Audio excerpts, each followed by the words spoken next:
Last week, the Rock and Roll Hall of Fame announced its inductees for the class of 2022. And among them was everyone's favorite country music lady and constant target of 90s late-night TV jokes about her tits, Dolly Parton. Now, the question from everyone following this story so far is probably, but wait, didn't she say she didn't want her name on the ballot anymore? And the questions from everyone not following this story so far is probably, why is a country singer being inducted into the Rock and Roll Hall of Fame? And it just so happens that I answered both of those questions over a month ago in a Patreon exclusive video, which I will now share with the entire class, along with a little post-credits scene, like the world's most low-budget Marvel movie. Enjoy. Every year, the Rock and Roll Hall of Fame shares their list of nominees for that year, and every single year, without fail, people get upset about it. Every year, someone goes, "Why is this person nominated?" Or, "I thought this was the Rock and Roll Hall of Fame." But, for the first time ever maybe, a nominee said those things about themselves. Sort of. So, as you may have heard by now, Dolly Parton was nominated among many others to be inducted into the Rock and Roll Hall of Fame in 2022. Voting is still ongoing, and we won't know the results until next month. But the first person to question Dolly being nominated for the Rock and Roll Hall of Fame was Dolly Parton. She released this statement.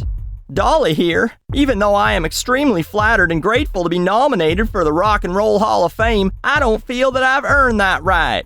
I really do not want votes to be split because of me, so I must respectfully bow out. I do hope that the Rock and Roll Hall of Fame will understand and be willing to consider me again, if I'm ever worthy. This has, however, inspired me to put out a hopefully great rock and roll album at some point in the future, which I have always wanted to do.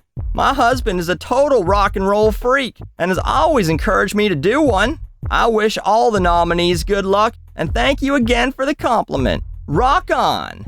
She later clarified her feelings on Fox and Friends when asked about the nomination. "Well, I didn't feel exactly right about that because my perception, and I think the perception of most of America, I just feel like that's more for the people in rock music. I've been educated since then, saying that it's more than that, but I still didn't feel right about it. It kind of would be like putting AC/DC in the Country Music Hall of Fame. That just felt a little out of place for me." On brand for viewers of Fox and Friends, I learned something new, but I'm still gonna ignore it. But anyway, she is correct. The perception of most Americans is that the Rock and Roll Hall of Fame is for rock and roll. People have been critical of the Hall's choices for a long time.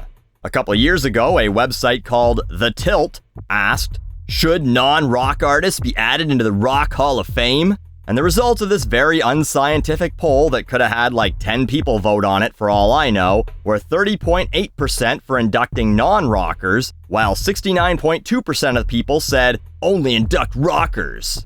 Gene Simmons of Kiss famously got upset when NWA was inducted in 2016 and said he would only approve of NWA's induction when Led Zepp gets into the Rap Hall of Fame.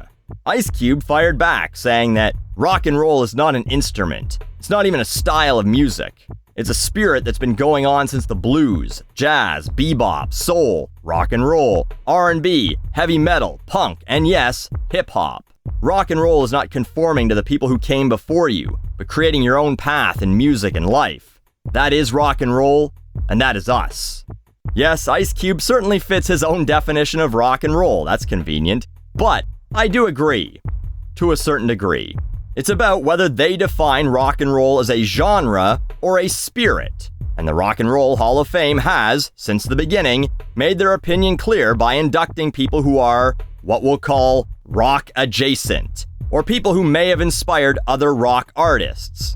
The very first year the Hall inducted performers, 1986, they included the Godfather of Soul, James Brown, as well as soul singer Sam Cooke. The Queen of Soul, Aretha Franklin, joined them in 87, as did Motown legend Smokey Robinson. Pop girl group The Supremes entered the Hall in 88, same year as the Beach Boys and the Beatles. In 96, Gladys Knight and the Pips, as well as the Shirelles, best known for Will You Still Love Me Tomorrow, shared the spotlight with David Bowie and Pink Floyd. In 1997, disco legends, the Bee Gees, and one of the original pop boy bands, the Jackson 5, were inducted with Crosby, Stills, and Nash. AC/DC, by the way, were not inducted until 2003, the same year as the Righteous Brothers were. You know, the Righteous Brothers, known for that hard rockin' song, You've Lost That Lovin' Feeling. Kiss got in the Hall in 2014 with Hall & Oates and Linda Ronstadt, and Led Zeppelin made it in 1995, alongside Martha and the Vandellas. So this needs to end for good. The Rock and Roll Hall of Fame has always been this way. Dolly would be no more out of place in the hall than, say, Brenda Lee, who is in both the Country Music and Rock and Roll Halls of Fame. Oh, and in perhaps the most rock and roll move ever, not listening when women say no, the hall said that they were going to keep Dolly on the list. So, if she doesn't make it this year, I look forward to the year that she is added to the hall, alongside Nickelback and the Spice Girls, making Gene Simmons' head explode. So yes, we now know that Dolly will be inducted, along with Pat Benatar. Absolutely, 100%. Duran Duran. Yes, the Hungry Like the Wolf guys. Eminem, whose song Stan became synonymous with the worst fan bases on the internet. What an unfortunate contribution. The Eurythmics. Sweet Dreams are made of synth pop bands getting in this year, apparently.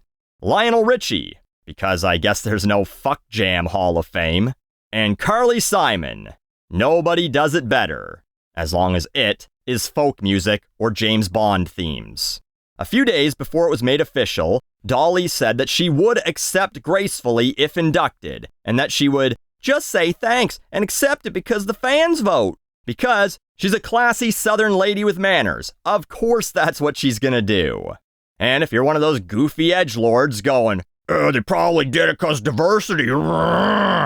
Remember that Judas Priest was nominated. Rob Halford is possibly the first openly gay metal artist ever. They had the chance to induct him, and they didn't. Instead, Judas Priest gets something called the Award for Musical Excellence, which Wikipedia describes as honoring those musicians, producers, and others who have spent their careers out of the spotlight, working with major artists on various parts of their recording and live careers. Judas Priest, major part of the British Steel movement, incredibly influential metal band, gets the slap in the face award that they once gave to Ringo Starr after literally inducting every member of the Beatles as an individual but Ringo. But anyway, congrats to Dolly. Titter all you like, but she racks up another award. I'm sure at home she has a chest full of them. Yeah. As far as my ending jokes go, this isn't my breast.